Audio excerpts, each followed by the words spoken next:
I wish I would have thought this through. I forgot to turn you on this time. Hey friends, I'm glad to see you back here. If you're new to the channel and haven't seen last week's video yet, I urge you to go watch that one first, as this is part 2 of the same episode. And if you're into blurry images, you're gonna love it. Blurry as in out of focus, that is. Anyway, I really don't want to waste anyone's time, so I guess we'll just jump right back in where we left off. As you may remember, Emma the Fancy Forest Guide was lecturing us on the names of different lichens, and I was just going to brag about my flawless ability to miss focus. Again. Although, as you may remember from part 1, the camera, or probably the lens, had some serious focus issues where it randomly jumps between focus planes when you press the shutter. It's all very strange and annoying, so kinda not my fault. Honest. You gotta believe me. F8, okay. F8, and then make sure I twist the other dial in the right direction. The exposure counter on this is really dodgy as well. There's no way of telling. Sometimes it jumps 3 steps, sometimes it doesn't jump any steps at all. So I guess the only way to do it is to count manually, but I haven't done that, so. All right, so a couple of dead trees here. There's a couple of dead trees here. Might be in focus. It's really hard to tell with this viewfinder. Kind of in focus, but at f8, it should be fine.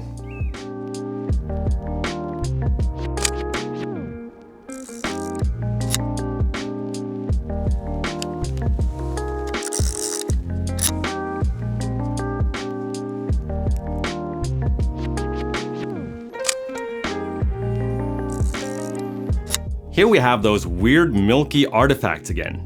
I'm not sure exactly what they are, but if you do, please let me know in the comments below. I'd be very interested to know in order to figure out how to mitigate them in the future. I think that one turned out a little bit better. Please excuse me for putting my shades on, but the sun's really strong and straight into my eyes right now. The last shot I got that we didn't get on film, I don't remember what it was off. I think it was a tree that was like half brown, half green. The focus just went all haywire. It just turned really nasty. So we'll see if that's in or out of focus. But this shot was pretty cool. It's a path leading down and I shot it through the trees here. Might look pretty good actually. And I shot it at f2.8 at 1/500th of a second. So hopefully that was good. The external light meter said that it was, so let's trust it. After that, we kinda just walked around for a bit, taking random photos of trees and other foresty things. Until the lack of caffeine and snacks became too great and we found a nice spot to stop for a bit of a rest. This looks like as good a spot as any to have some coffee. Oh. So we'll have a little bit of coffee and then I'll talk about the camera afterwards.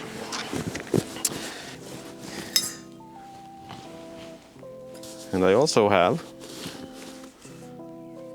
an empty film container and pretty much nothing else. And of course, Emma found more interesting vegetation to examine.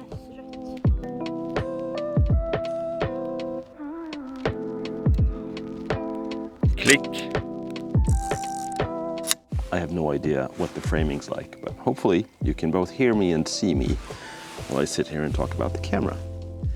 So, I wish I would have thought this through because I have the list of bullet points to talk about on my camera, on my phone. And I can't read them now. Why do I even have this camera? Well, as you may or may not know, I work with videography. I'm a videographer by trade. I make corporate videos and stuff, and also music videos, and for more cinematic content, which is often something that you want in a music video, more so than in corporate videos anyway, is that like cinematic look. And I know that's a horrible word, but the little softer, less digital look. with less contrast and things like that. And for that, vintage lenses is a huge thing. So videographers and cinematographers and filmmakers in general usually, like quite often, use vintage glass in their video production. And so do I. I started getting a whole bunch of years ago because they're super cheap comparing to what you would pay for like actual cinema glass. This is the Helios 442. It's a 58mm f2. And the thing about these is that you get really swirly bokeh. You have to sort of know how to get it, but you can get it with this. And when you succeed, it looks very cool. I got this camera with one of these lenses. I found not this particular one, but another one, a Helios 444. And it had a camera attached to it. Namely this one, which apparently had never been used. And it's a ZENIT ET, and it's one of the Russian ones because you can see ZENIT is spelled in Cyrillic. The quality is a little bit dodgy. It's got some plastic parts.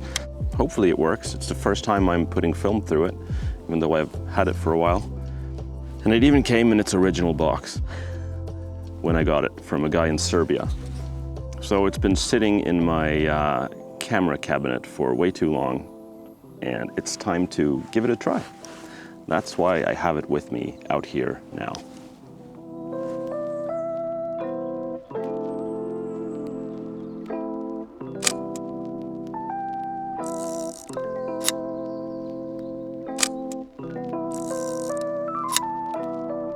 As you can see in these two shots of Emma, closing down the aperture significantly improves the hit rate with this lens and its strange faults.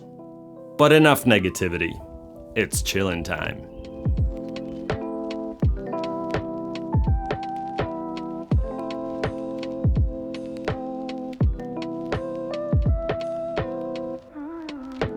I found a plant that may or may not look good, but it itself is in the sun and it's shade behind it. So I'm figuring the contrast should be quite interesting, hopefully. See what the light meter thinks. f5.6, 1/500th is 1 stop overexposed, which should be pretty perfect. The advance lever on this camera is plastic. Everything else is metal except for the bottom plate, but the dials are plastic, which doesn't give the best quality experience possible. But it's okay. Given its price, I'd say it's worth it. Might actually open it up to f4 and hope for the best. It might be overexposed. Focus didn't stay perfect, but close enough. All right, I have no idea how many shots I've taken today, but we're getting close to 24, I think. So next one might be the last one, who knows? We've been here for a while now. This spot was amazing. It's 9:10, so maybe make tracks. Yeah, I obviously wasn't taking photos at this point, although I may have accidentally fired off one shot. Emma had a little bit too much coffee, I think, so we're making our way towards the car to go back home. But I don't mind. We've had a very, very nice morning. I just grabbed another shot of some birch leaves, but the focus just went. Walking back to the car, I finished up the last few shots of the roll, with subpar results. As expected at this point. I mean, who am I kidding?